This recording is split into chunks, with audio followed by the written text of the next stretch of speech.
Buenas tardes a todos. Los actos que van a comenzar este fin de semana dan el pistoletazo de salida para las tradicionales jornadas que todos los años realiza la Asociación de Amigos de la Peña. Este año, como digo, empiezan este fin de semana y se van a prolongar hasta el día 8 de septiembre, que es otra fiesta mariana muy importante porque se celebra la Natividad de la Virgen. La Natividad de la Virgen, también conocida como Virgen de Septiembre, y en algunos sitios también conocida como Día de las Vírgenes Encontradas, porque se conmemora todas esas vírgenes que aparecieron en roqueros, oquedades, huertas, ríos, y que generalmente tienen culto a través de una ermita o un santuario. Bueno, pues en primer lugar, hoy vamos a dar inicio con una conferencia a cargo que va a realizar nuestra querida Josefina Roma en relación a un santo de proximidad que es San Pedro de Verona. Hemos pensado que a lo largo de estos años vamos a iniciar un ciclo de conferencias con los santos titulares de las cofradías de Graus y terminará con la cofradía del Santo Cristo como cofradía más antigua. San Pedro de Verona tiene algo en común y algo importante con la Virgen de la Peña. Los dos están en los roqueros y en los riscos y las peñas que tanto queremos. La Virgen de la Peña en los pies de la Peña El Morral y San Pedro de Verona en los roqueros cerca de San Martín, bendiciendo los términos. Mañana vamos a celebrar a las 8:30 de la mañana una misa de acción de gracias por los favores recibidos por la Virgen de la Peña a través de los siglos, y un poco también en agradecimiento a todos los ausentes y a todos los presentes que colaboran con tanto ahínco y con tanto interés para que este santuario, para que esta basílica, para este que bien de interés cultural que es una custodia que definitivamente guarda en su interior a la perla de Graus, Nuestra Señora de la Peña, se vea pues como la podemos ver ahora, cada vez mejor, cada vez más ajardinada, cada vez con todo lo que necesita en cuanto a el esplendor que la basílica requiere. Esta misa es importante, como digo, es una misa de acción de gracias, va a estar oficiada por el obispo de nuestro querido don Ángel. Como siempre, don Ángel algún día va a pensar que aparte de los de Graus tiene algo más que hacer, porque siempre le estamos diciendo, y él rápidamente, desde aquí se lo agradecemos, gracias a don Ángel, siempre está cuando lo necesitamos y cuando lo llamamos. Esta misa va a ser interpretada por la rondalla Virgen de la Peña, y después realizaremos un rato de convivencia con todos los socios y con todos los que asistan en el porche renacentista, mientras la rondalla hace unas jotas de ronda y nosotros tomamos la tradicional torta y vino. Ya después pasaremos a el día 12 de agosto. El 12 de agosto se va a realizar la 22 Gala Lírica. ¿Qué hablar de la 22 Gala Lírica capitaneada por nuestra queridísima María Ángeles Sarroca? María Ángeles Sarroca, de todos súper conocida a nivel humano y a nivel artístico. Es una soprano de fama nacional e internacional, y junto a eso tiene unas cualidades extraordinarias en cuanto a la docencia y en cuanto al temperamento de transmitir. Es una excelente persona. Desde aquí le damos las gracias, porque María Ángeles, yo no me veo preparado ni tan siquiera para glosar el currículum de María Ángeles. María Ángeles es extraordinaria tanto a nivel como persona como a nivel artístico, que es de todos de sobras conocido. Al día siguiente vamos a cambiar completamente de tercio. Entonces, en esta intención que tenemos la Junta de Amigos de la Peña de dar cabida a las diferentes sensibilidades que forman como una especie de poliedro que encaja perfectamente en una figura preciosa, pues entonces vamos a contar con unos artistas jóvenes de Graus importantes que nos harán pasar una velada extraordinaria. Vamos a tener como artista especialmente invitado a Lid Dust, que es el alter ego de Miguel Vicente, un queridísimo grausino también, que está triunfando ahora mismo en Valencia con un llenazo noche tras noche de los teatros de la capital valenciana. Lid Dus hará un repaso intimista a través de estas canciones que permanecen inalterables en el tiempo y que pues un paso por el bolero, por el tango, por la música ligera, pero estas canciones que nos llegan tan adentro y que permanecen siempre con nosotros. No solamente Lid va a contar con unos magníficos músicos también de Graus, porque son artistas de primera categoría, como va a ser José Antonio Jiménez, va a ser José Antonio Serena y también va a ser Luis Angulo. Ellos tres son los que pondrán la música y Lid pondrá su extraordinaria voz e interpretación. Ya después pasaremos al día 22 de agosto, en el que, no, al día 15 de agosto, perdón, se me olvidaba la fiesta titular de la Basílica, que encima es la Asunción de la Virgen. Bueno, pues entonces, como es tradicional, interpretará los cantos el grupo parroquial, al órgano estará María Antonia Casas. No sé si estará por aquí María Antonia Casas, pero qué decir de María Antonia, si este acervo cultural, ella que se ha entregado día y noche durante un porrón de años a que surgieran estas figuras de primera categoría, pues el pozo lo tenemos aquí en María Antonia. Enhorabuena María Antonia, y será la que toque el órgano el día de la fiesta titular de la Basílica. Ese día también vamos a contar con algo extraordinario, con la reubicación de lo que es la Virgen y lo que es el Cristo, el Santo Cristo de la Basílica, el Cristo de Guinea, como lo queramos llamar. La Virgen volverá otra vez a ocupar un lugar de preeminencia en el presbiterio, como así lo vieron, presbiterio, perdón, como así lo vieron a lo largo de los siglos. Y por otra parte, el Cristo de Guinea, que estaba colgado encima del altar mayor, se rompió la sirga. Y quiero hacer un paréntesis ahora, hablando un poquito de este extraordinario Cristo, que es de Modesto Giné, un artista catalán que nació en Reus, que tiene obra muy importante, hizo bustos a los presidentes de la Generalitat, como Tarradellas, a Hassan II de Marruecos, a la reina Isabel, a Franco. Está considerado uno de los escultores más importantes o el más importante del siglo XX. Él hizo mucha proyección en Reus, como digo, pero después se fue a vivir a Sevilla y posteriormente a lo que fue la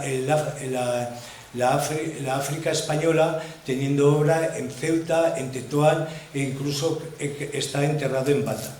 La historia es muy bonita porque este Cristo estaba en el taller del artista, un poco languidecía, porque parece ser que había sido un encargo para Semana Santa y nunca se llegó a realizar la transacción comercial. Entonces, un queridísimo grausino, don Francisco Castellón, que ya murió, le gustó muchísimo el Cristo, se enamoró del Cristo porque verdaderamente visto de cerca es extraordinario tanto en su estudio de anatomía como en su rostro. Entonces lo compró y entonces decidió que viniera por barco y lo donó a la Virgen de la Peña. Hemos consultado a expertos del Museo Diocesano de Barbastro a ver cómo podría ser la reubicación más interesante, y entonces ahora mismo el Cristo lo vamos a reubicar a una altura para cómo el artista lo concibió, más o menos encima de donde hoy por hoy tenemos al Sagrario. Es decir, tendremos dos grandes misterios juntos, el misterio de Jesús sacramentado y el misterio de la redención. Yo creo que será un lugar preeminente de la Basílica. Bueno, de ahí ya nos vamos a pasar al día 22, en el que vamos a tener un acontecimiento especial, porque va a ser una reunión, como si dijéramos, de amigos, en el que vamos a contar con unos vinos de la tierra y también unas tapas que gentilmente nos ofrece la Asociación de la Longaniza de Graus. Si esto ya es grande, es decir, un atardecer en el claustro renacentista o un anochecer, vamos a contar también que va a amenizar ese rato un pianista joven extraordinario, una nueva figura que se llama Nacho Nájera, que tiene unos estudios de órgano y de piano que está resolviendo con una gran satisfacción en el Conservatorio Pablo Sarasate de Pamplona. Nacho Nájera, acordaos lo que dijo, si me permitís un poco la ligereza, como decimos en Graus, se enhablará de este zagal porque está llamado también a ser un músico extraordinario. Entonces, él será el que amenizará también, y también, que se me ha olvidado, el día 15 de agosto a la salida en el tradicional reparto de torta y bueno. Al día siguiente, yo creo el día 23, llegaremos, será la banda de música, la banda municipal de Grau, o sea, la asociación de... creo que se llama Asociación Gradense, la que nos deleitará con estos pasacalles, con estos pasodobles que nos hacen sentir la música española y que llevamos tan dentro porque engarzan en nuestro folclore y en nuestras tradiciones más antiguas. Y ya al final llegaremos al día 8 de septiembre con un concierto extraordinario de órgano que correrá a cargo de un organista alemán, se llama Stefan, pero no me atrevo a decir el apellido porque seguro que lo diré mal, y es organista de la iglesia de Santa Ana de Hamburgo. Ha realizado un concierto basado única y exclusivamente en piezas de la Virgen de la Peña, relativamente cortas pero extraordinarias y muy conocidas, y ha tenido la gentileza de también hacer un guiño a la música española. Será un recorrido desde el medievo hasta el siglo XX. Y ahora ya sin más, os voy a dejar con Conchita, que va a introducir a la conferenciante. Vamos a hablar del acto que nos ocupa y de la importancia de Josefina Roma, que es el acto de ahora. ¿Me oigo? ¿Más? Ahora el acto importante es Josefina Roma. Voy a hacer la pequeña introducción de Josefina, que es lo que nos ocupa hoy. Josefina es antropóloga, es profesora y es investigadora. Ella ha sido profesora de la Universidad de Barcelona desde el año 1994 hasta el año 2015, 74, perdón, sí, 74, que Josefina lleva mucho recorrido. Desde el año 1974 hasta el 2015, que es cuando dejó la docencia, pero no por eso dejó de seguir estudiando e investigando. Durante todo este tiempo que se dedicó a la universidad con ahínco y a la docencia, y con gran admiración por mi parte porque tuvo 9 hijos, ella fundó y dirigió el máster de museología de la Universidad de Barcelona. Asimismo también ella fue miembro del Instituto de Antropología catalán y miembro también del Instituto de Antropología aragonés. Ha ido combinando siempre el estudio en las dos culturas, la catalana y la aragonesa.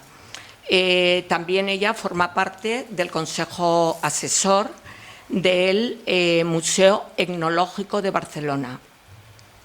En toda esta trayectoria docente, que es de admirar, ella investigó y se dedicó sobre todo a investigar la religión y la mitología. También todo lo que son fiestas tradicionales, folclore, le interesaba mucho todo el folclore relacionado con las romerías, con los gozos, que además nos canta muchas veces en la iglesia y que se lo sabe todos. Y de hecho ella hizo su tesis relacionada con la cultura y el folclore tradicional de Aragón y del Pirineo aragonés y de Cataluña. Ella ha estado siempre en este mundo que le ha interesado y que además ha alargado con temas como relacionados con las hadas y con la brujería. Y una de las últimas cosas que hemos estado hablando y que ya está ahora es con la aparición de Luzás, de una mujercita que se le apareció la Virgen en el año 1858. Es un tema que ella está muy metida en ello y puede ser un tema en el futuro que nos ha de desarrollar. Por tanto, ella ha investigado continuamente y aunque ahora no está a nivel docente, activa, sí que está activa investigando y publicando obras. Ya cuando ella llegó aquí a Graus, ¿no?, que llegó, bueno, pues precisamente por todo el interés que ella tenía del folclore y la tradición de toda esta zona. Y entonces ella se afincó aquí y tuvimos la suerte de que colaborara en la parroquia, de que sea miembro de la Junta de la Asociación de Amigos de la Peña, de que esté en la coral, porque yo digo que Josefina, aparte de admirarle este currículum académico, hay que admirarle el currículum humano, porque ha sido una persona de una humanidad increíble, una persona solidaria, una persona que ha sido cercana, empática y que ha sido una persona muy altruista. Por eso ella tiene muchos premios y muchos reconocimientos. Pues tiene el premio de antropología del Instituto Aragonés, tiene el premio Esteban Smith de Graus y tiene el premio Joan Amades, que es muy importante en Cataluña, que reconoce mucho todo el estudio en cuanto a folclore y tradiciones. Y entonces, sí, también quiero añadir, es verdad, dentro de todo este currículum, que ella ha estado incorporada en el archivo que se tiene a nivel universitario de mujeres investigadoras desde el año 1900 y que también fue de las primeras mujeres que, si contextualizamos la época, de la Universidad de Barcelona en la segunda mitad del siglo XX, cosa que era muy difícil que muchas mujeres llegaran a la universidad investigadoras en aquellos primeros años. Y bueno,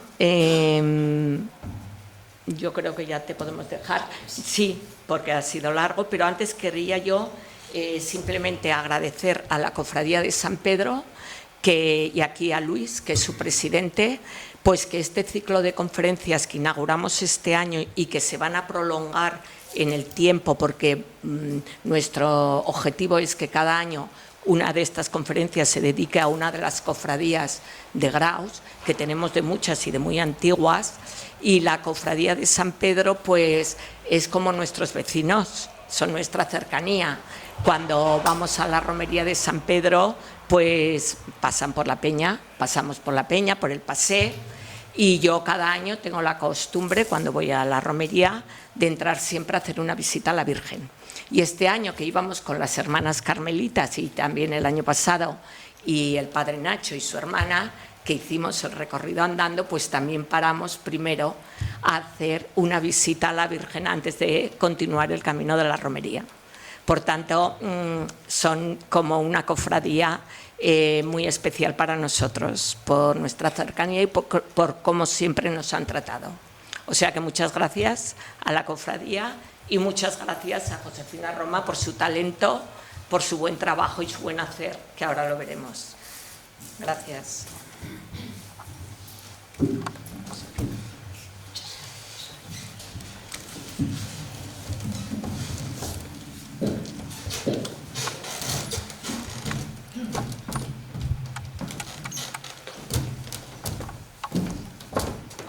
Bueno, ante todo, primero de todo, buenas tardes o buenas noches, ya no sé qué es fuera, pero de todas maneras, muchas gracias por esta introducción, que la verdad, no sé, quizás será más larga que la conferencia. Espero no cansaros y que luego pues también encontréis que la conferencia os ha enseñado alguna cosa. Eso me gustaría, que salierais de aquí habiendo aprendido alguna cosa más. Bien, he llamado esta conferencia San Pedro de Verona, santo de esta vecindad, porque es un verso de los gozos que dice mártir de Cristo glorioso o santo de esta vecindad. Entonces me ha gustado ponerlo así. En fin, Este santo, el 1 de mayo, en Graus, subimos a la ermita de San Pedro de Verona, que domina todo el término, y no es el día que la Iglesia celebra su santo, puesto que lo celebra el día 29, pero que tampoco es el día, lo que se llama en la geografía el dies natalis, o sea, el día que murió, porque murió el día 6 de abril. Lo que pasa es que parece ser que se apareció en una batalla y ganaron la batalla quien fuera, y era el día 29 de abril, y por esto se celebra este día, lo cual es completamente inusual, ¿no? Pero es así.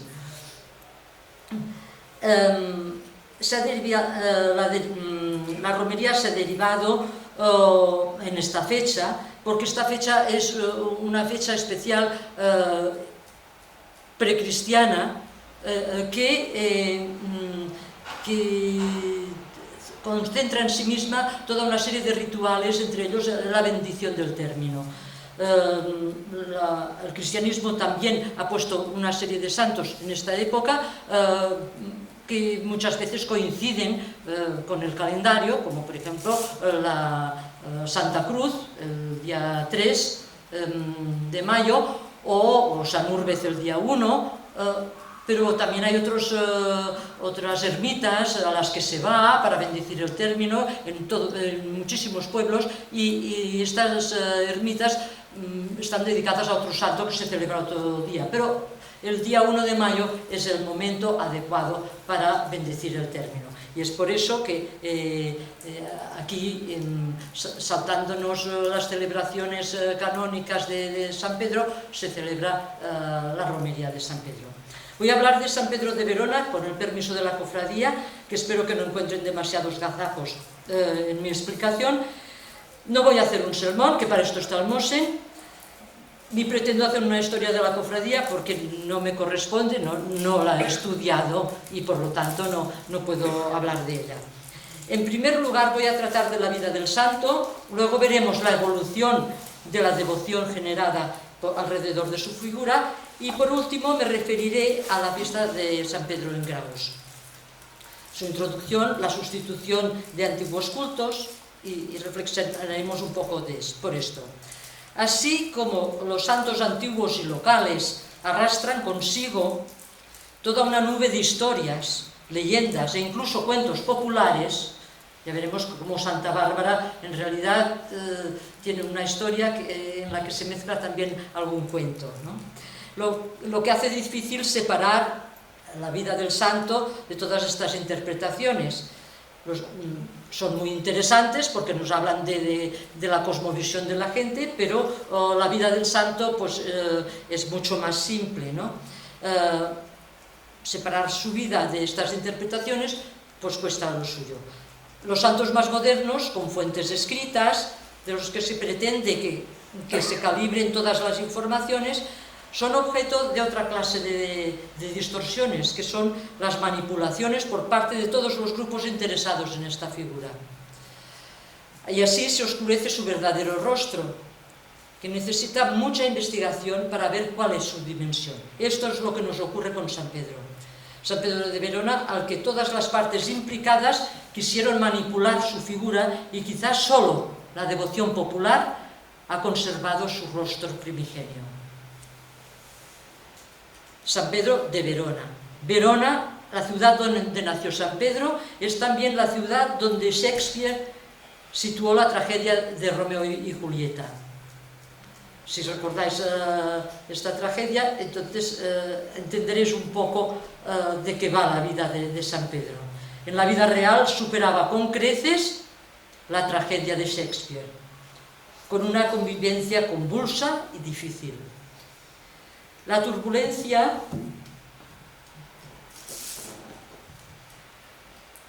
que es el santo en el momento de la romería. La turbulencia que rige durante toda su vida, la vida de San Pedro, no es más que el reflejo de una situación social y política que duraba siglos. Italia, el norte de Italia, la Lombardía, era el escenario en medio del siglo XII de unos conflictos larguísimos, desde mucho antes del nacimiento de San Pedro. Por una parte estaba el control del Sacro Imperio Romano Germánico, con sus propias peleas entre ellos, de güelfos y gibelinos, que correspondían a dos clases de dinastías, la dinastía de los Hohenstaufen y la dinastía de Suabia, y entonces estaban en perpetua guerra. Ahora mandaban los unos, ahora los otros, ahora se mataban unos, ahora los otros eran asesinados, y así. Esto en cuanto al imperio, al Sacro Imperio Romano Germánico, que dominaba el norte de Italia. Pero además había el papado con sus territorios, porque el papado tenía sus territorios físicamente, digamos, y entonces estaban en continua pelea, porque claro, unos se querían comer los estados pontificios, el Papa los quería conservar, quería aumentar, etc. Así que tenemos peleas de un signo o de otro. A todo esto, las comunidades, o sea, las municipalidades, también tenían sus propios enemigos y sus propios amigos, y entablaban entre ellos, o se ponían del lado del papado, se ponían del lado del Sacro Imperio. A veces el Sacro Imperio interesaba más porque estaba más lejos y entonces no podía intervenir. A veces era el papado el que influía. En fin, esto es el panorama que nos encontramos en la vida de San Pedro de Verona. Las luchas entre el poder imperial de Federico Barbarroja, el emperador, el papado y las comunidades fueron paralelas con las discordias religiosas y con las herejías que convivían con sectores de obediencia papal y sectores heterodoxos, ¿no? Inocencio III, el Papa Inocencio III, reorganizó la clerecía porque los encontraba demasiado torpes en cuanto a sus conocimientos de teología, y no podían dialogar ni competir con los herejes, que estaban mucho más informados.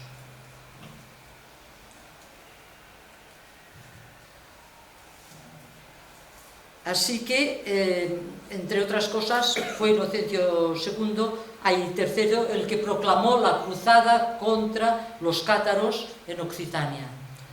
En 1204 hubo la batalla de Muret, que recordaréis que Pedro II de Aragón murió en esta batalla por defender a sus vasallos.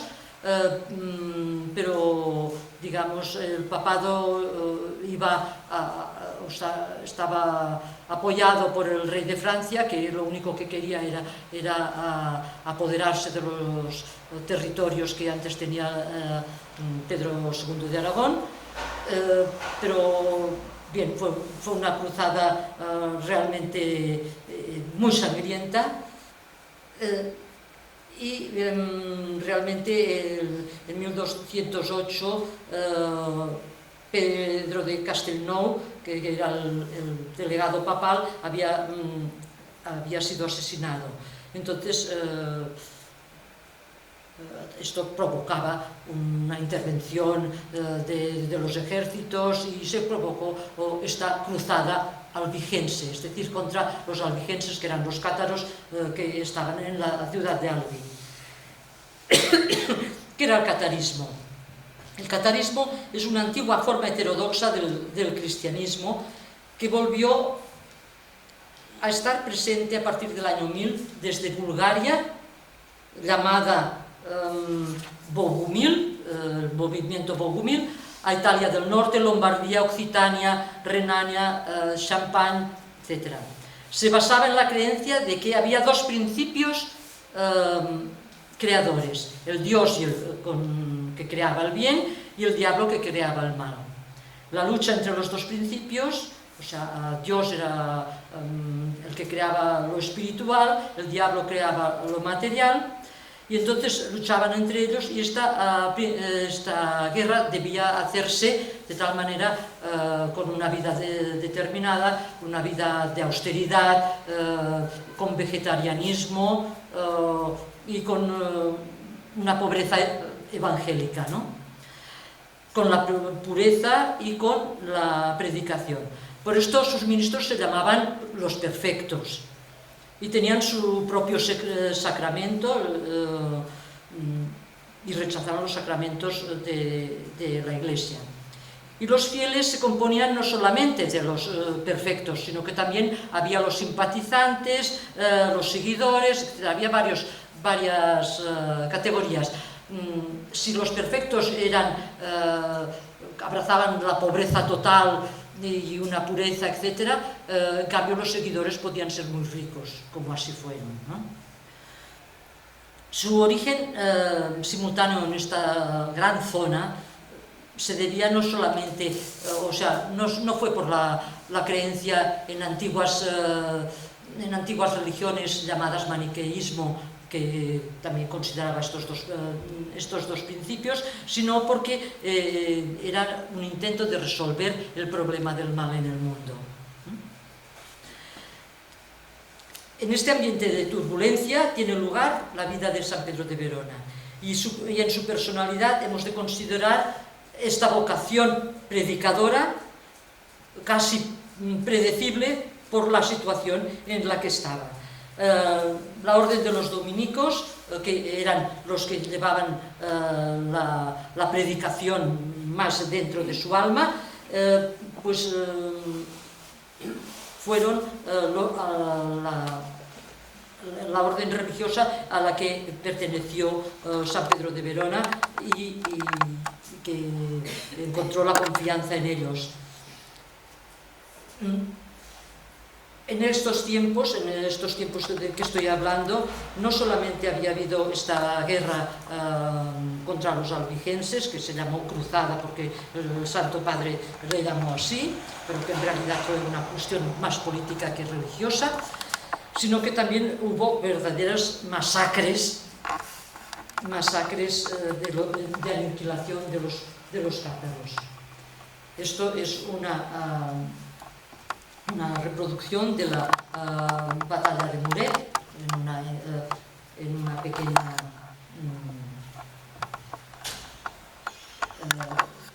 iconografía, y aquí tenemos esta otra interpretación, el Santo Padre proclamando la cruzada y una matanza que fue horrorosa. Una de las comparaciones es con la matanza que hubo en Srebrenica, en Bosnia, para que veáis cómo fue de horrible. Mataron a 20.000 personas, toda la gente de la ciudad de Besiers, una ciudad cerca de Tolosa. Los masacraron, algunos de ellos, muchos de ellos se refugiaron en las iglesias, entonces incendiaron las iglesias y murieron quemados dentro. Pero a los que salían también les mataban igual, tanto si eran niños, como si eran viejos, como si eran mujeres, como si eran hombres, tanto si eran cátaros como si eran católicos, tanto si eran sacerdotes como si eran seglares, o sea, daba lo mismo. Tanto es así que uno de sus generales dijo aquella frase famosa que seguramente vosotros habréis oído decir, que matadlos a todos, que Dios ya escogerá a los suyos. En fin, esto era el ambiente que se respiraba en Italia del Norte, en Francia, etc. En Verona, dividida en clanes familiares, había también muchos cátaros, pero cátaros que tenían sus escuelas y tenían su forma de vida allí, y había además dos clanes familiares, el de los Montecchi y de los Capelletti, que os sonarán mucho porque fueron inmortalizados por Dante en la Divina Comedia y también por Shakespeare en Romeo y Julieta. Los Capuleto, ¿os acordáis?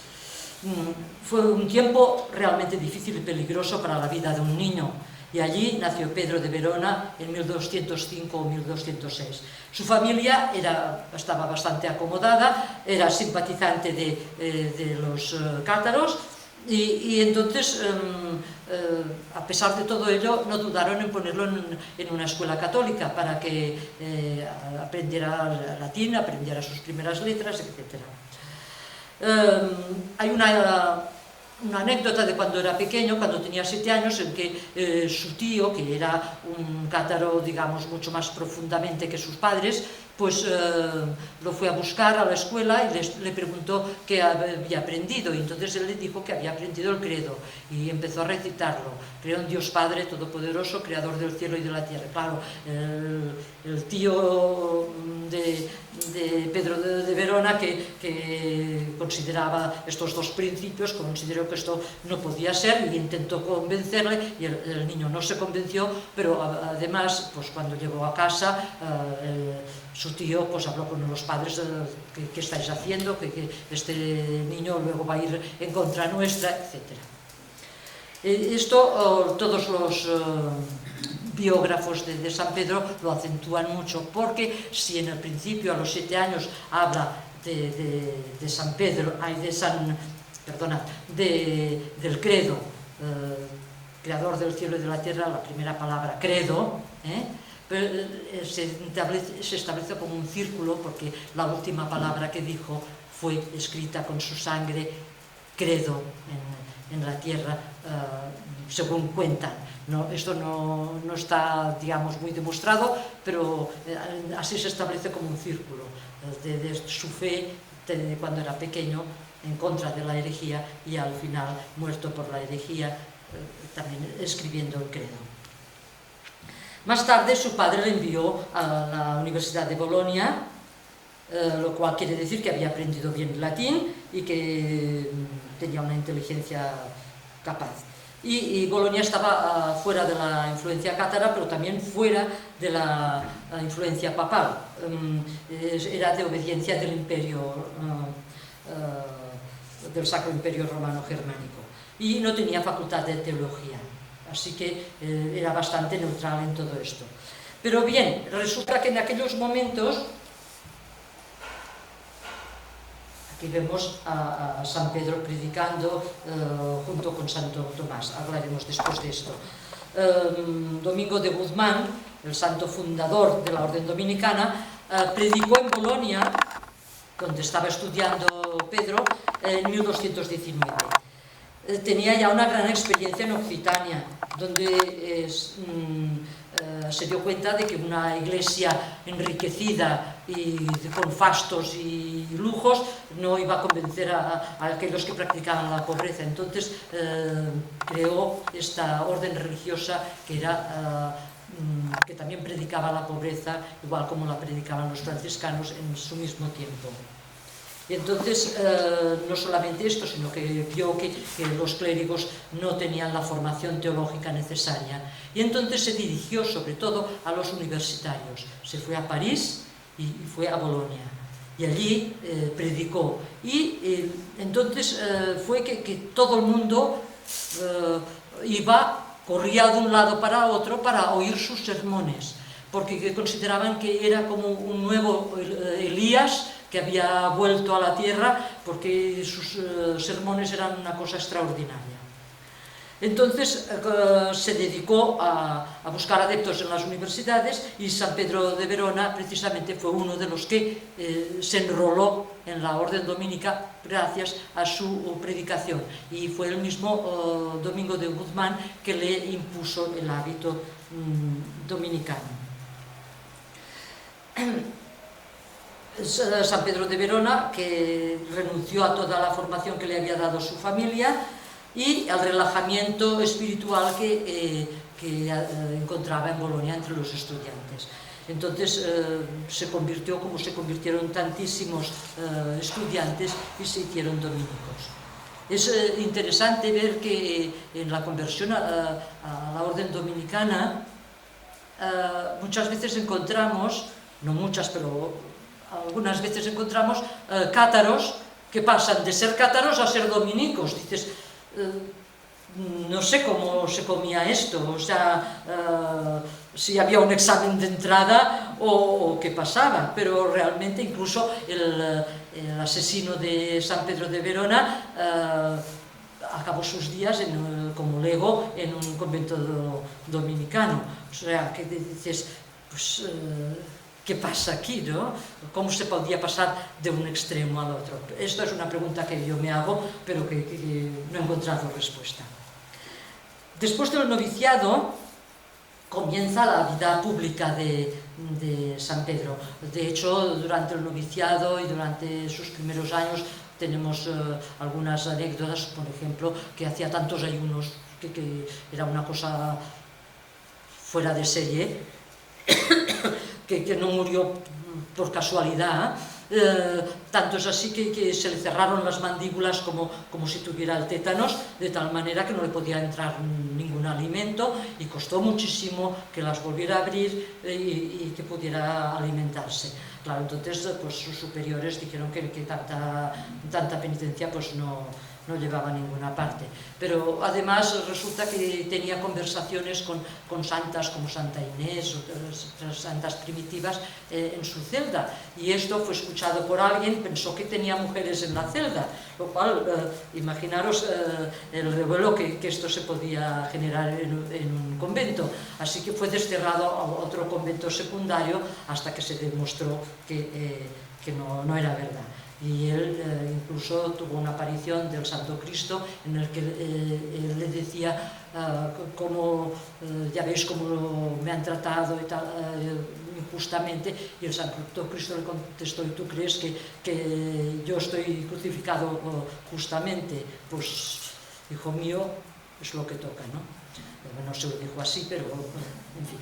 Entonces finalmente fue exonerado y se devolvió otra vez a su convento. En esta fotografía que veis aquí tenemos a San Pedro de Verona y a Santo Tomás predicando. Esto es un cuadro de Andrea Buonaiuto de 1365 y está en Florencia. Como veis, hay todo de perros abajo, que es un simbolismo de Domini Canes, o sea, de los perros del Señor, que son los dominicos. Bien. Ya veis que las formas que tienen los herejes, pues de contestarle, etc. Aquí tenemos San Eustorgio de Milán, donde fue destinado. Aquí, en 1233, pues, fue su convento hasta su muerte. Y también tenemos una cosa paralela aquí, en Graus, que es la predicadera de San Vicente Ferrer, en La Peña, y aquí podéis ver también, en aquel extremo, la predicadera de San Pedro de Verona, que desde aquí predicaba a la multitud que llenaba toda la plaza. Desde los primeros años de su carrera se dedicó a la predicación y fue muy apreciado por todos, por sus superiores, y además sus predicaciones eran muy carismáticas, acompañadas también de algún milagro, y se dedicó sobre todo a ir contra la herejía.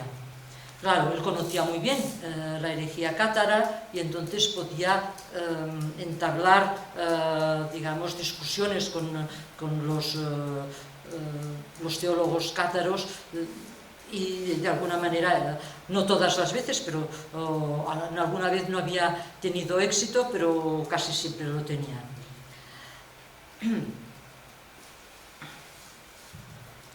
Aquí tenemos a Inocencio III, el Santo Padre que culmina esta época, no toda la vida de San Pedro, porque vivió más que Inocencio III, pero fue el que empezó a preocuparse de que los clérigos tuvieran unos estudios de teología como Dios manda, porque si no, no podían competir con los herejes. En el capítulo general de Bolonia de 1238, San Pedro decía: esta es la fe católica que predica la Iglesia de Roma, que yo os anuncio en ella y por ella estoy dispuesto a morir y tengo confianza en Cristo porque voy a morir por ella. O sea que desde el principio pensaba que las cosas terrenalmente no iban a acabar muy bien. Y no era extraño, porque tanto Santo Domingo de Guzmán como muchos dominicos, como muchos no solamente clérigos sino también laicos, fueron asesinados en esta época. En los años siguientes fue predicador general de una región muy amplia.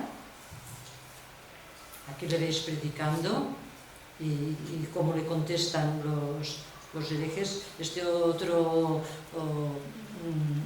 dominico no parece que esté como muy atento, pero los herejes sí que lo estaban. Y se sabe que en Venecia predicó en 1234, fue a Mantua, fue a Cesena, Caravaggio, etc. En Roma estaba en 1244, etc. Fue muy popular. O sea, fue tan popular que se creó muchos enemigos, claro, entre los herejes. Los siguientes 8 años, hasta su muerte, los dedicó además a la defensa del papado contra la acción del imperio, contra la herejía. Él era partidario de las municipalidades, podríamos llamar antes de la época, democráticas, ¿no? En las que todo el mundo podía buscar a sus jefes, a sus podestás, que eran los que mandaban, etc. Él estaba a favor de estas comunidades, pero también estaba a favor del papado y, claro, evidentemente, en contra del imperio y en contra de los herejes. La situación política y social de Italia del norte había sido ya tan desastrosa porque además los nobles protegían a los cátaros, incluso a veces también lo eran ellos, incluso a veces tenían escuelas y tal. De las dos facciones, gibelinos y güelfos, se apoyaban en los gibelinos, mientras que el Santo Padre se apoyaba en los güelfos. Así que ya veis que las guerras y las tensiones estaban servidas. Su éxito era tan grande que en Santa María Novella de Milán no cabía toda la gente no era en Milán, era en Florencia, no cabía toda la gente en la plaza y tuvieron que ampliar la plaza para que cupiera toda la gente que iba a escucharle sus sermones. Ahora bien, también fue amigo de otras comunidades religiosas, como los servitas. Él tuvo una visión en la que se le apareció la Virgen con el hábito que deberían llevar los servitas. O sea que imaginaros hasta qué punto estaban, digamos, amigablemente unos y otros. También era amigo de franciscanos, como era el arzobispo de Milán, ¿no? Después de su actividad en Florencia, Pedro de Verona volvió a Milán y entonces fundó una escuela para los fieles, o sea, para los laicos, una escuela de teología, para que así, junto con las cofradías, pudieran competir, digamos, de una forma correcta y que ganaran las discusiones con los herejes. Su habilidad para poner paz entre las facciones era muy grande, de tal manera que le enviaron muchas veces a poner paz entre varias ciudades, entre varias comunidades. Tuvo como en 6 o 7 ciudades, estuvo presente haciendo la paz entre las facciones. En todas ellas trabajó a favor del papado, aunque no estaba comisionado por el papado, sino simplemente que tomaba partido por ello. En 1250, Pedro de Verona recibe de Inocencio IV el encargo le nombraron inquisidor mayor para toda la Normandía. Antes ya había sido en algún momento auditor de la Inquisición, pero el cargo de inquisidor mayor solo le duró 9 meses, porque le mataron. Pero fue nombrado inquisidor mayor y no se le conoce ninguna actuación, no hay constancia de ninguna actuación como inquisidor. Solamente tuvo una actuación que fue un acto de clemencia para todos los que habían colaborado con los cátaros, que si se presentaban pues se les daría unas penas muy tenues y que podían seguir su vida sin ningún castigo. Entonces, esto es lo único que se conoce de él como inquisidor. Pero bien, como la zona contaba con tantos herejes y con nobles que le seguían la causa, pues entonces, a la vista de que sus predicaciones eran tan exitosas y además convertían también a mucha gente. De hecho, los padres predicadores, o sea, la compañía, la orden de predicadores, se dedicó a predicar, porque pensó que era mucho mejor predicar que no luchar contra los herejes. Aunque no creo que se les hiciera mucho caso, porque en estos años también se quemaron herejes y ya visteis lo que pasó en Besiers, que mataron a 20.000 personas, fuera lo que fuera, ¿no? Pero entonces, al ver que lo habían nombrado inquisidor, pues se organizaron para matarle.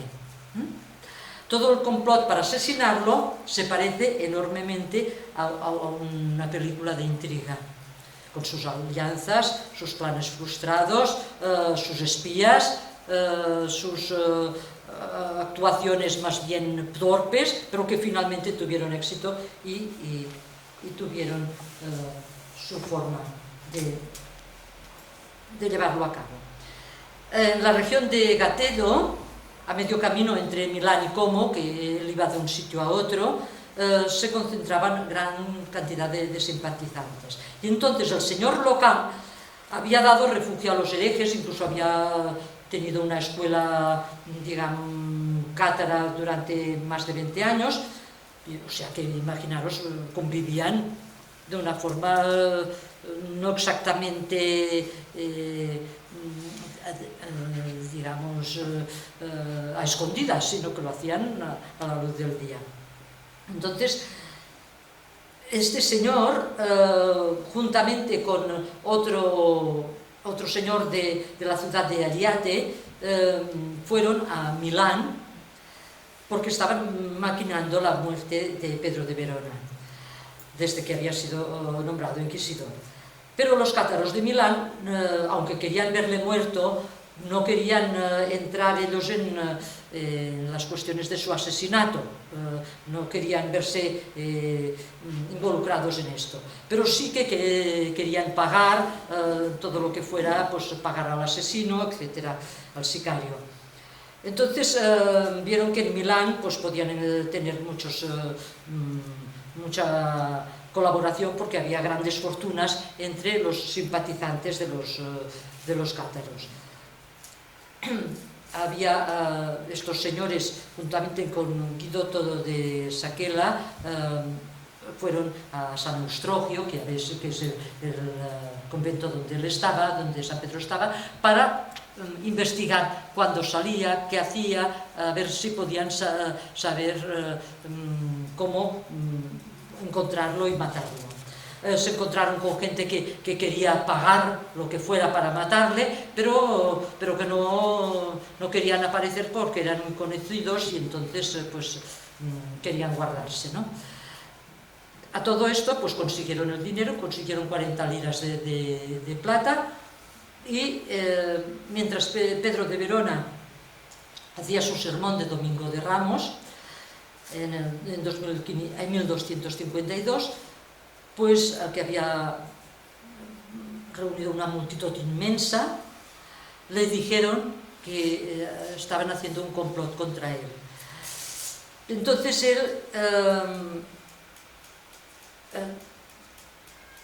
no le extrañó, porque ya digo, muchos compañeros suyos habían sido asesinados.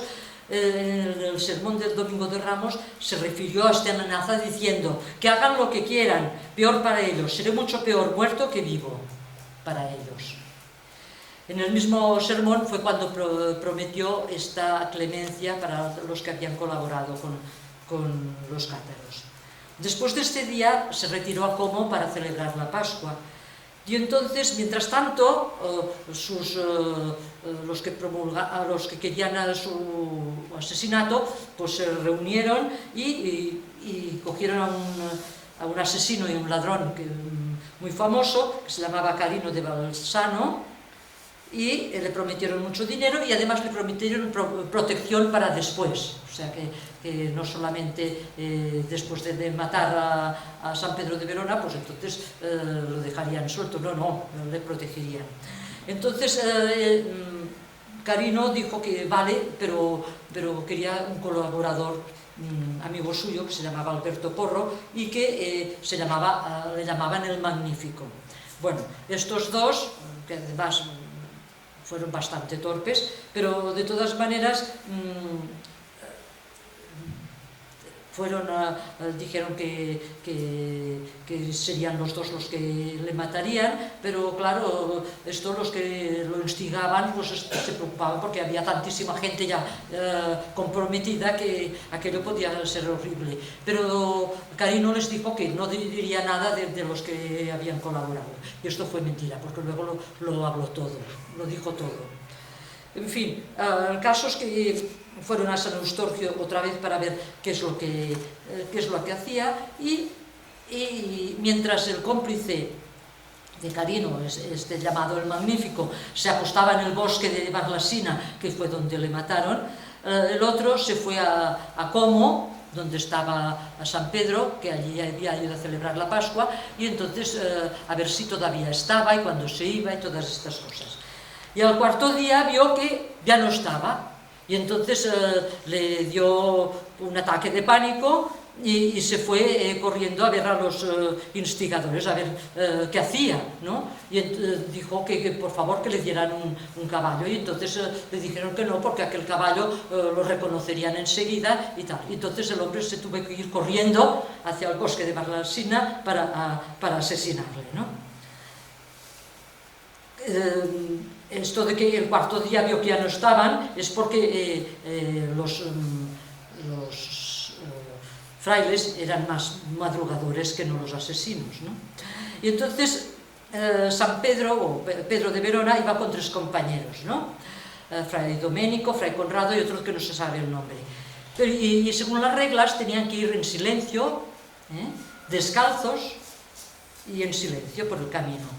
Pero como era el sábado en Albis, o sea, el sábado después de Pascua, pues Pedro les dejó que hablaran sobre las vidas de los santos mártires. Y además comenzó a cantar él mismo la secuencia de Pascua, Victime Pasquali.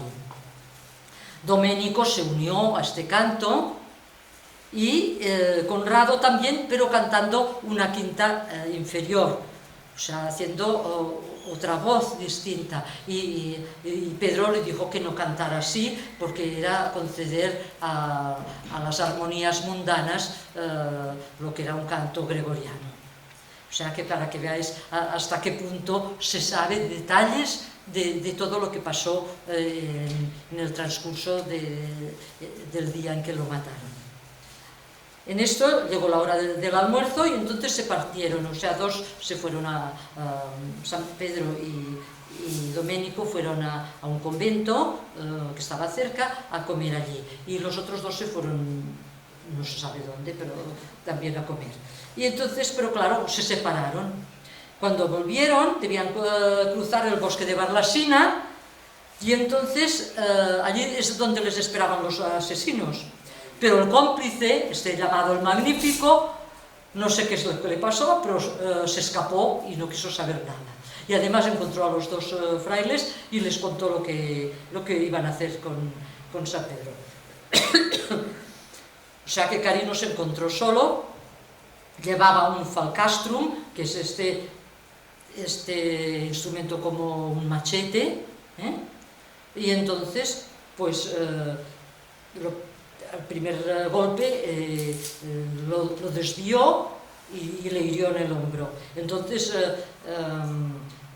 Carino mató al otro, bueno, hirió de muerte al otro fraile con 4 golpes y luego acabó de hacer el trabajo con San Pedro, de tal manera que le dio 5 golpes en la cabeza y en la espalda, aunque otros dicen que fueron 3 golpes. Por lo que sí se sabe es que la calavera de San Pedro tiene la hendidura del golpe que le dio en el cráneo. Carino, después del primer golpe, o sea, mató al otro o intentó matar al otro, etc. A esto San Pedro, después del primer golpe, dijo las palabras de Cristo en la cruz: en tus manos, Señor, encomiendo mi espíritu. Luego empezó a recitar el credo, pero ya no pudo continuar. Y las fuentes que dicen que escribió credo con su sangre, pero no hay unanimidad en esto. Entonces, vemos que después del ataque a los 2 frailes, Carino no huyó ni nada, y vino un labrador que estaba por allí, vio el panorama y lo cogió y lo prendió, ¿no? Pero luego vinieron los otros 2 frailes y encontraron a Pedro ya en su agonía y al otro también muy mal. Así que al compañero, al fray Doménico, lo llevaron a la ciudad de Meda, que estaba cerca, y a San Pedro, que ya se había muerto, pues lo llevaron a Milán. Y lo dejaron, como ya era de noche, lo dejaron en la abadía de San Simpliciano, que estaba a las afueras, y aquella misma noche se cuentan varios milagros alrededor de su tumba. Al día siguiente todo Milán se revolucionó.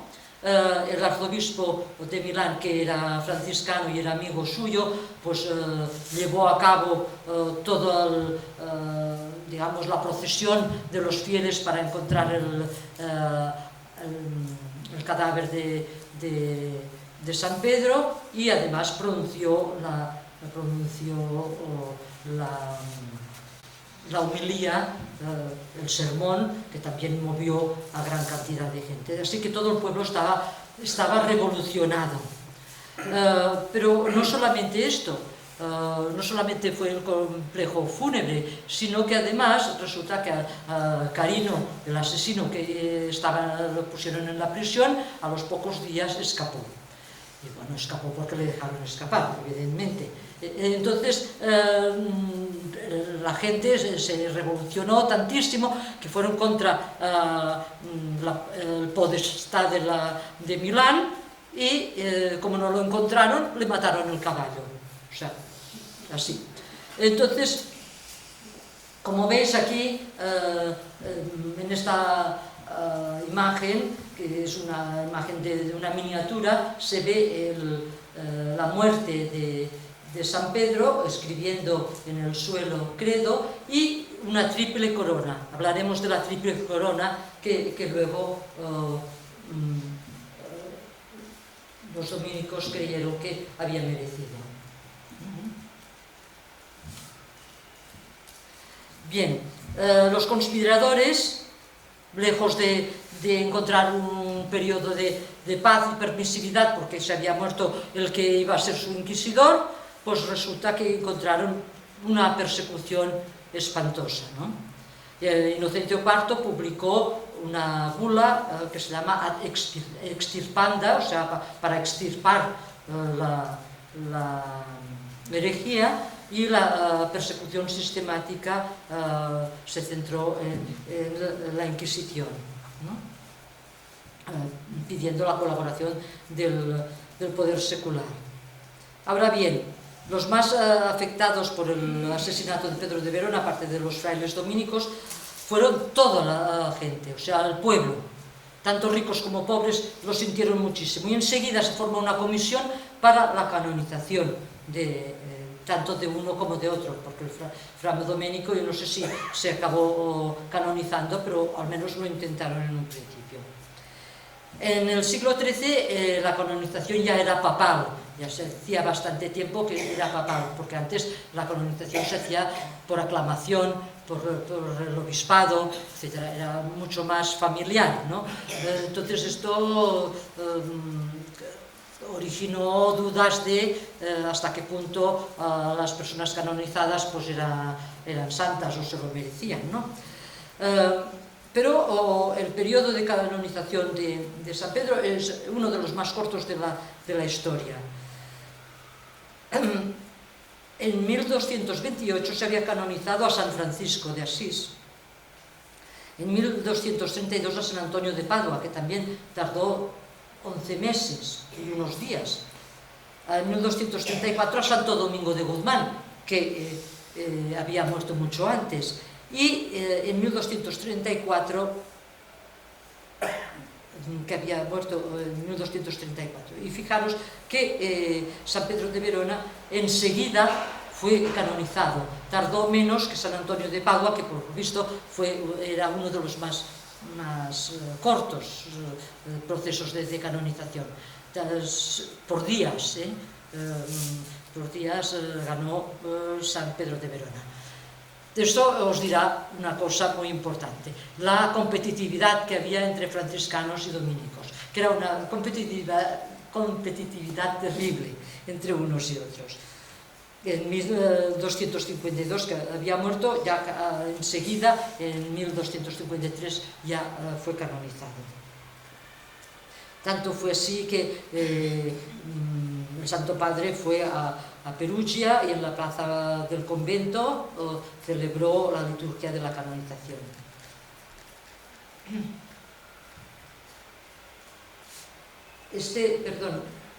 Este sepulcro fue pagado por los reyes de Chipre, en parte porque también tuvieron un milagro de tener descendencia gracias a San Pedro. Ya veis que es un sepulcro de Giovanni di Balduccio que se hizo en 1340 y está en San Eustorgio de Milán.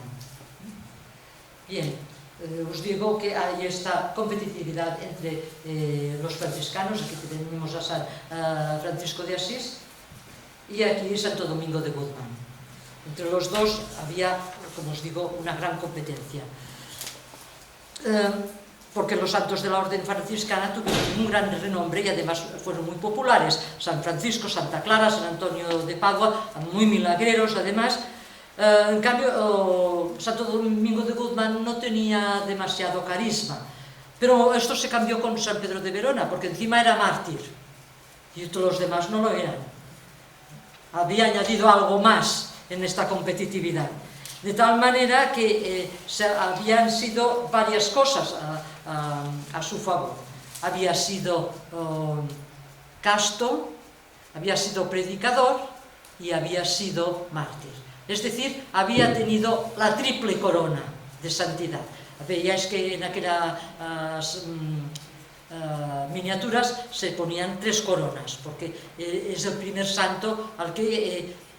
naturalmente fueron los dominicos los que movieron todo esto, se le consideró que había tenido tres coronas, y mucho más que los demás santos, era mucho más importante, así que habían ganado los dominicos. Pero los dominicos, por otra parte, aparte de creer que era merecedor de 3 coronas, que aparecen en sus imágenes, fue considerado el seguidor perfecto de la orden dominicana, de tal manera que había luchado contra los herejes con la predicación y pero tuvo una religiosidad belicosa, o sea, fue en contra de la herejía y tal.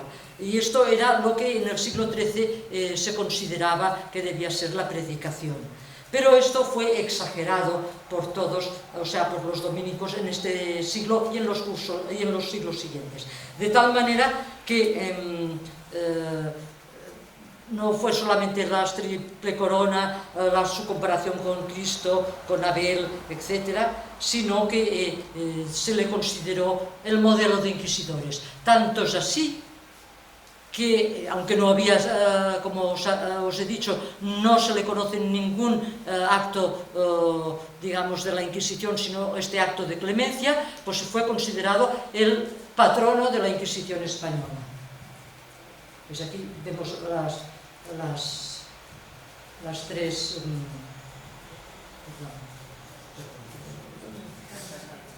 Aquí está la predicación, aquí está la predicación, pero esto fue lo que él hizo, más que otra cosa.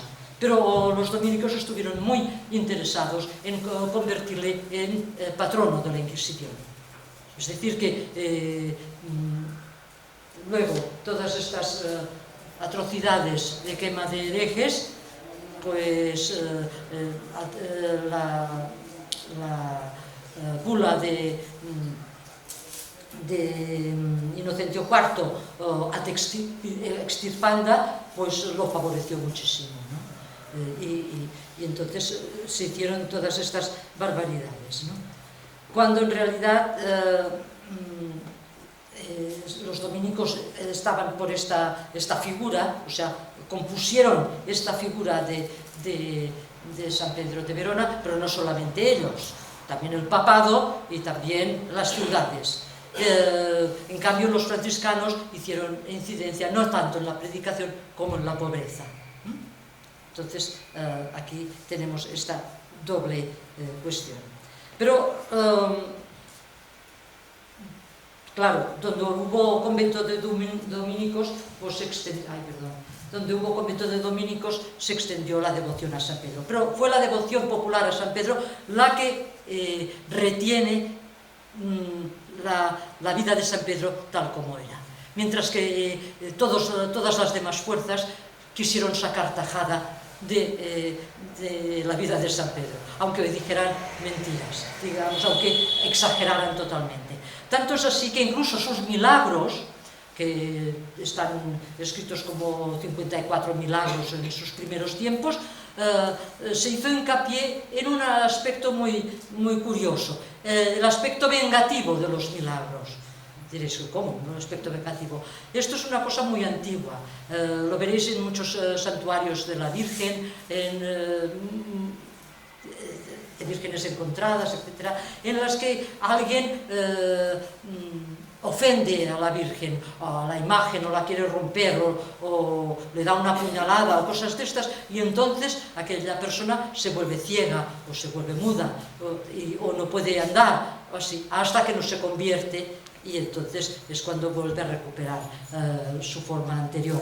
De tal manera que los ladrones que querían robar la corona de la Virgen, pues se quedan quietos pensando que están huyendo, y hasta que no vienen la mañana siguiente la gente, pues se quedan allí y los cogen, ¿no? Y entonces hasta que no se convierten, pues se quedan con este castigo. Bueno, pues San Pedro de Verona, igual como muchos santuarios de la Virgen, les pasaba lo mismo. Hacía, o sea, también tiene algunos milagros, pocos, en que se ve este castigo, ¿no? Alguien que se burla de él, que dice que su muerte no fue importante, que lo haría mejor, o cualquier, y se queda mudo. Y entonces, hasta que no se convierte. Cuando se convierte, entonces es cuando San Pedro le devuelve la vida. O sea, no es una cosa vengativa, sino una cosa para la conversión. Pero esto fue utilizado por sus partidarios, digamos, para acentuar el tipo de milagros vengativos, como diciendo, como había sido en vida, había dicho, seré mucho peor para vosotros estando muerto que vivo, pues dijeron, venga, y aquí pusieron un montón de milagros probados o no, no se sabe, que eran vengativos. O sea que, como veis, la utilización y la manipulación de la vida de San Pedro fue terrible. Así que llegó de tal manera que solamente el pueblo quiso honrarle haciendo peregrinaciones, buscando sus reliquias. Claro, también los nobles y los reyes querían sus reliquias. Ahora le cortaron la cabeza, ahora un dedo a otro dedo. Ya sabéis lo que se hacía con las reliquias, ¿no?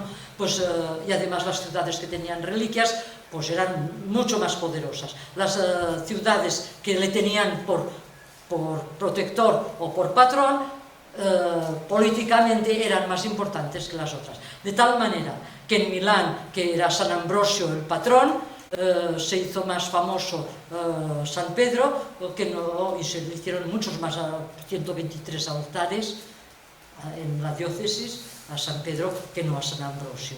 Y no solamente esto, Santiago, por ejemplo, en Santiago también San Pedro fue más famoso, y entonces la gente, digamos, le rogaba más que no a Santiago. O sea que imaginaros hasta qué punto llegó la manipulación. Pero fue el pueblo el que realmente conservó toda esta forma. Los favores, las promesas, las peregrinaciones, las reliquias, todo esto fue lo que se hizo en torno a su ritual.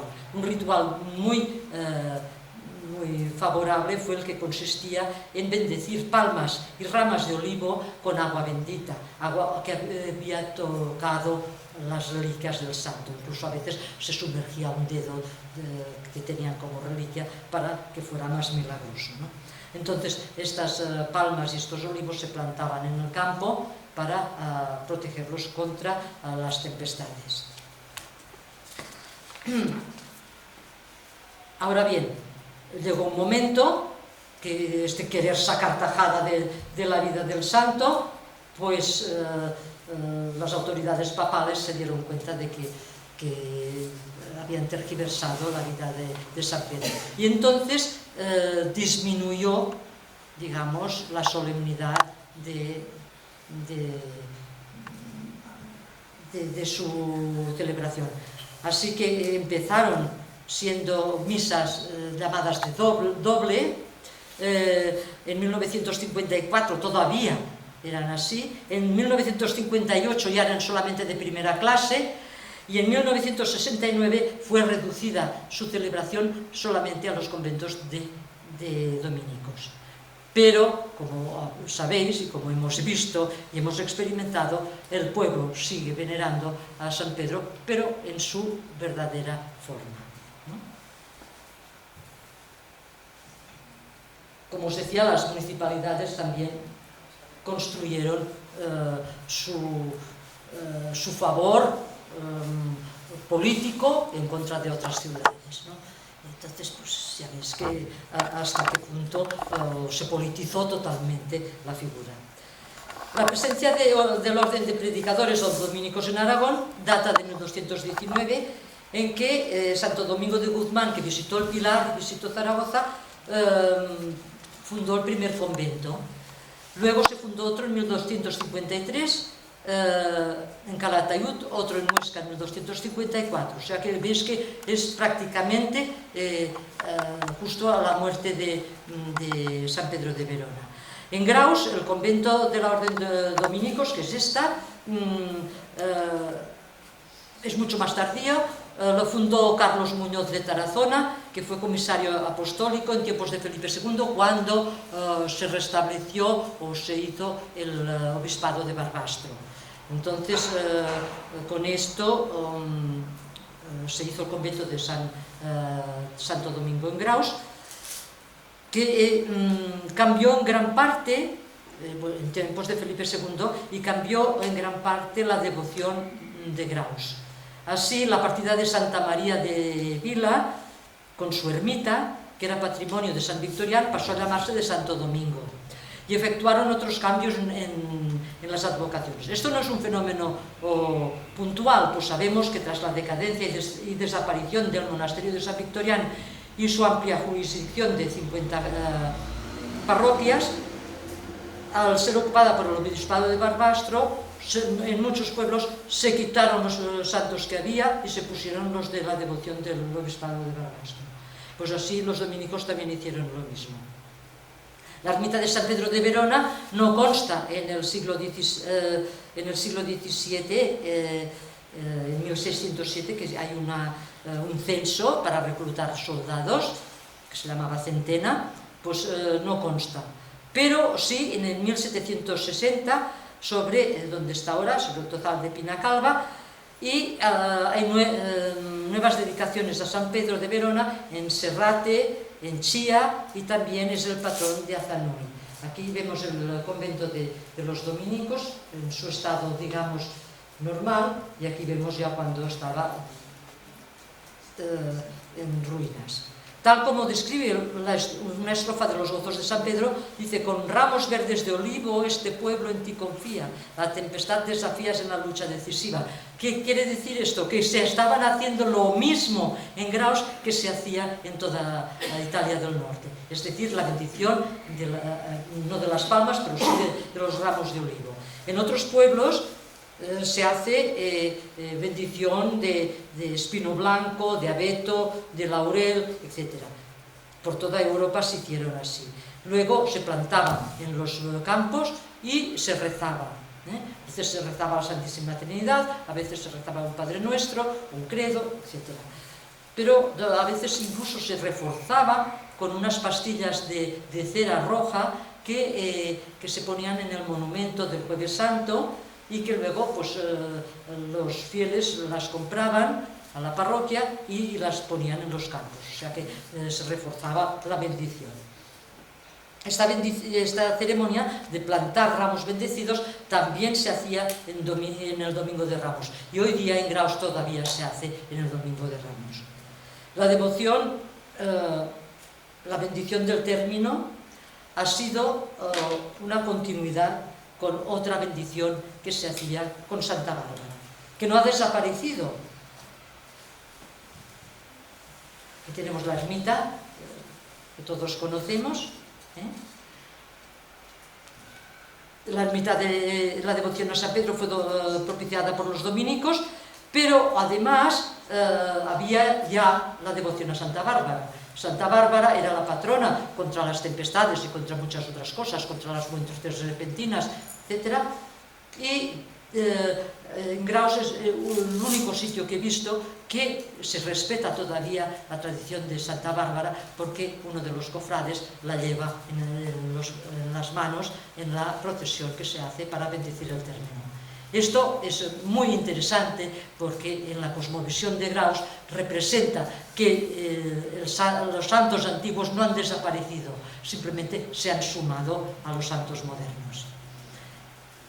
Esto es bastante interesante porque Santa Bárbara era una de estas santas antiguas, una santa muy inteligente, que su padre, para protegerla, le hizo construir una torre, como en un cuento, ¿os acordáis? Aquel de las trenzas largas, que el amante sube por las trenzas, pues le construyó una torre igual, y además ella se conquistó a los albañiles y les hizo construir tres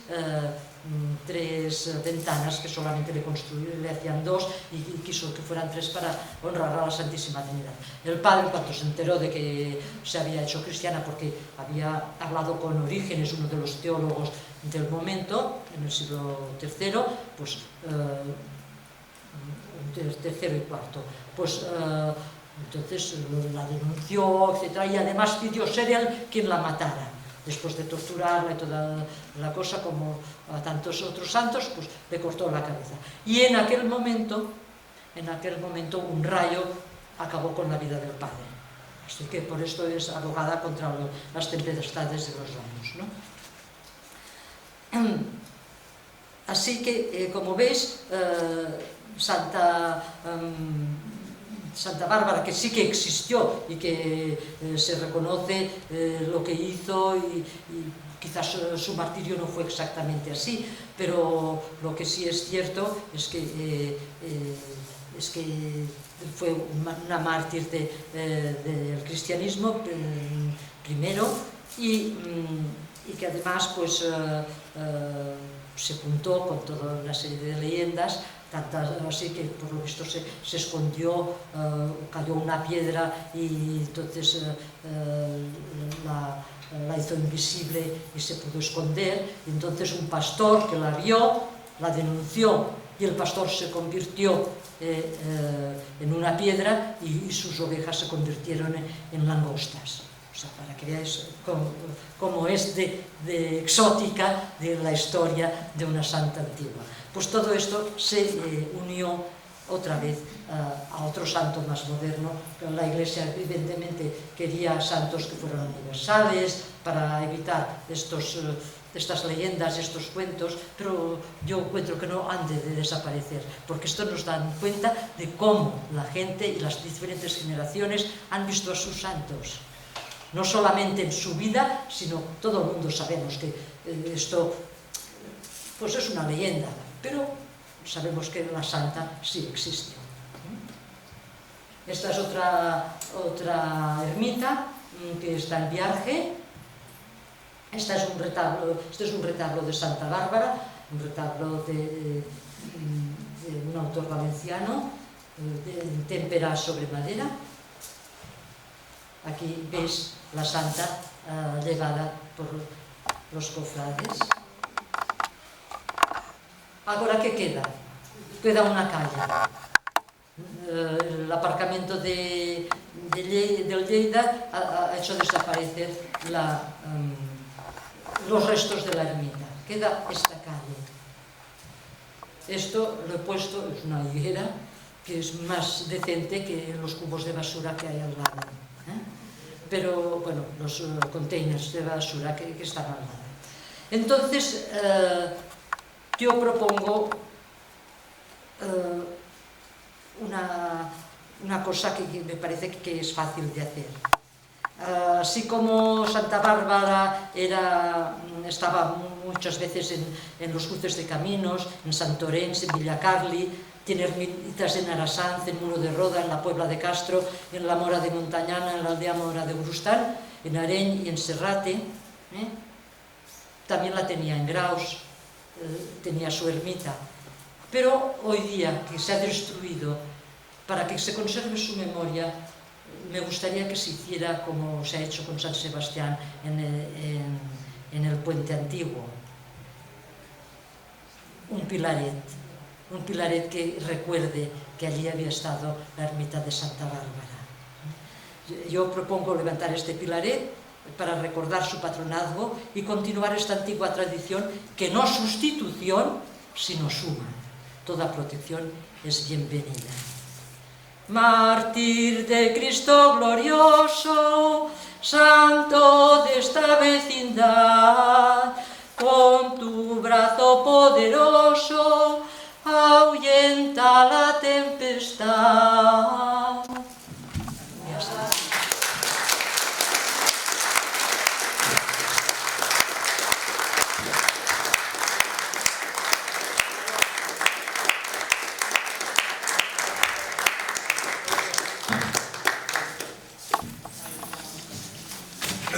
Bueno, no he mirado el reloj, así que debe ser tardísimo. Pero ha sido muy interesante. ¿Os ha gustado? Oh, Precioso. Vale, me agrada.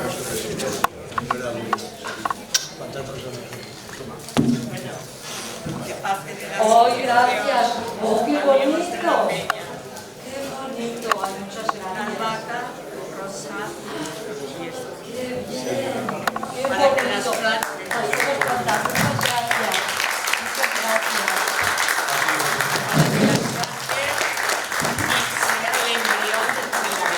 Vale. Hay que tomar nota, San Pedro. Es una idea de Antonio Badías. Claro. Sí, señor, pues hay que tomar nota de eso. Eso es la cofradía que tenéis.